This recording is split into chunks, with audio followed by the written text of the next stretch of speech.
ჟურნალისტური ფორმების ცნება, ჟანრის ცნება.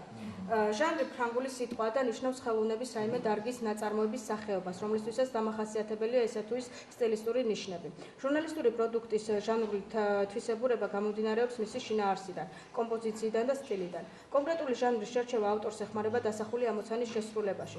ყოველ ჟანრს თავისი სპეციფიკა აქვს. ის მედია საშუალებების მიზნებთან ერთად აუდიტორიის მიზნებსაც განსაზღვრავს. ჟანრის ზუსტად შერჩევა ჟურნალისტს ეხმარება სრულყოფილად გახსნას თემა. ზოგიერთი ჟანრი საერთოდ გაქრა მედია საშუალებებიდან. გამოიკეთა ახალი ჟანრები, რომელსაც ჯერ სახელიც არ აქვთ. ჟანრი და ფორმატი. თანამედროვე ჟურნალისტიკამ შეავიწროვა ჟანრის თემა. გაშთა ტენდენცია. ის შეიცვალოს ფორმით ან მედია ტექსტით. არის სხვადასხვა მოსაზრებები. შეუძლია თუ არა ფორმატ შეიძინოს ჟანრის ფუნქცია.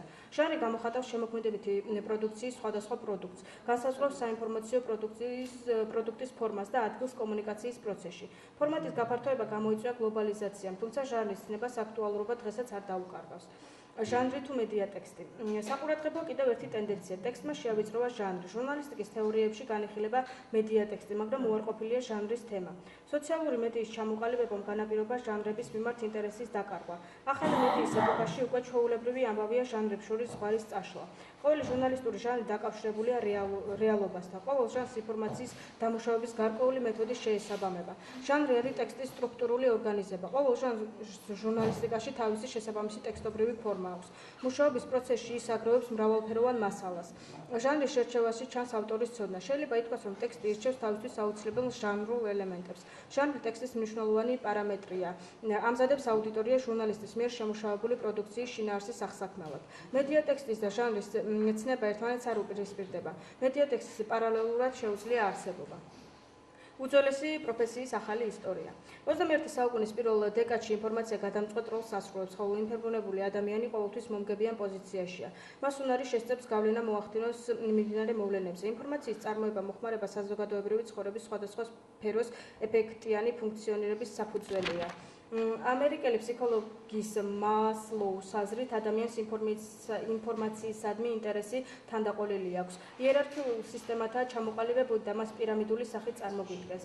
მოთხოვნილებები დალაგებულია ქვევიდან ზევით, მარტივიდან რთულისკენ. მისი აზრით სამყაროს შექმნის საფუძველ ორ საწყისს უკავშირდება: ინფორმაციას და ინფორმაციის მატარებლებს. ანალიტიკოსთა უმრავლესობა გლობალიზაციის პროცესს სწორედ ინფორმაციულ რევოლუციას უკავშირებს. ინფორმაცია ლათინური სიტყვა და განმარტება აღწერას ნიშნავს.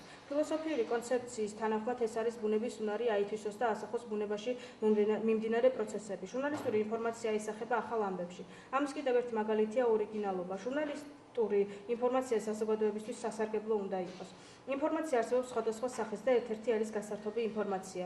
ჟურნალისტის მთავარი საქმიანობა არის ასახოს სინამდვილე. ჟურნალისტის სუბიექტურია, მასობრივი აუდიტორია კი ობიექტი. ინფორმაციის მნიშვნელობა დასაბამიდან დღემდე არ შემცირებულა, პირიქით, რომ მას დამატებითი ფუნქციები შესძინა. ახალი ამბების დეფინიციის მახასიათებლები. კარგი ინფორმირებული ჟურნალისტი ამზადებს მარტივ მასალას და ეს აუდიტორიისთვის ადვილი აღსაქმელი ხდება. ჟურნალისტს უმნიშვნელო როლი აქვს თავის მომზადებულ სიუჟეტში, როგორც სუბიექტს. თეორეტიკოსთა ნაწილი ამის გათვალისწინებით ინფორმაციულ მედიას ობიექტურ ჟურნალისტიკას უწოდებს. ახალი ამბები უნდა პასუხობდეს კრიტერიუმებს, ინფორმაციულობას და რელევანტურობას, ანუ ინფორმაციით გაჯერებულობას. ინფორმაციული ჟურნალისტიკის ძირითადი მახასიათებელი არის ობიექტურობა. კიდევ ერთი პრინციპი არის ის, რომ ყველას თავისი აზრის გამოთქმის საშუალება აქვს. ჟურნალისტიკის კიდევ ერთი ნაწილია ნიუსი, რაც ინფორმაციულობას უკავშირდება. ნიუსი აწონასწორებს პოზიტიურ და ნეგატიურ ინფორმაციას. კარგი ახალი ამბების მოსამზადებლად არის ინფორმაციის სრული მოზაიკის წარმოქმნა. ფაქტი როგორც ინფორმაციის საბაბი და კომენტარი. ფაქტს და კომენტარს დიდი მნიშვნელობა ენიჭება. როგორ განვასხვაოთ ერთმანეთისგან ფაქტი და შეფასება? რეალობა ადამიანისგან დამოუკიდებლად არსებობს, ფაქტი კი არა. თეორიკოსთა აზრით შეიძლება აღიწეროს, როგორ ვითარდება მოვლენა და არა ფაქტი. ფაქტი და კომენტარი და ფაქტი და თვალსაზრისი ერთიანია. მკვლევარები ახალ ამბებს განმარტავენ როგორც პროცესს და არა მოვლენას.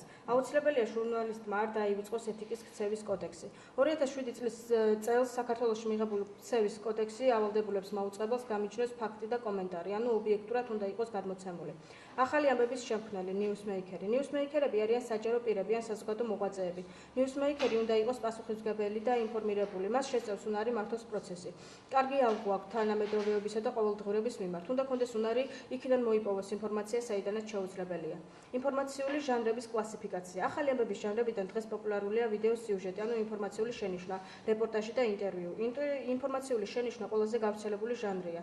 პერიოდიკაში კი ახალ ამბების მთავარი ამსახველი სტრუქტურად რამდენიმე ნაწილისგან შედგება: სათაური, ქვესათაური, ლიდი და ძირითადი ტექსტი. ეს არის 5V პრინციპი. რეპორტაჟი საფუძველი დაკვირვებაა. იძლევა ოპერატიულ და ნათელ წარმოდგენას. მნიშვნელოვანია მომენტების ხაზგასმა. ძირითადი მახასიათებლებია ინფორმაციულობა და დინამიურობა. ინტერვიუ ეს არის საუბარი საზოგადოებისთვის აქტუალურ თემებზე, ერთი ან რამდენიმე პირს შორის. მან უნდა წარმოგვიდგინოს რესპონდენტის შეხედულებები და გაგვაცნოს მისი ფსიქოლოგიური პორტრეტი. ახალი ამბების აგების პრინციპი.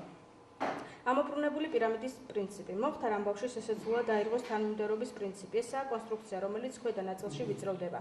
ესაა ჟურნალისტური პროდუქტი, რომელიც კარგად იყიდება. აქტუალურია ინტერნეტ ჟურნალისტიკის ეპოქაშიც. ასეთი პრინციპით აგებული მასალა ერთდროულად რამდენიმე მნიშვნელოვან შედეგს იძლევა. მომენტალურად უწყობს აუდიტორიას. ძირითადი აზრი დასაწყისშივე ნათელია და ინტერესი თანდათანობით ღვივდება.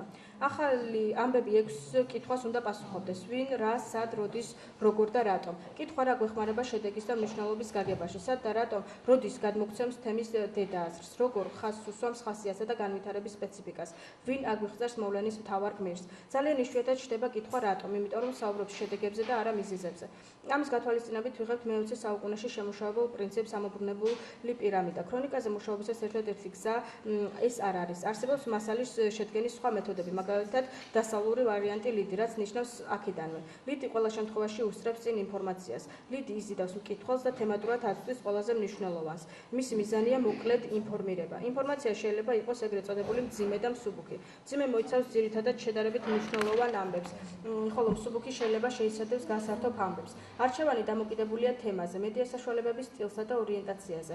რა არის მათთვის უპირატესი.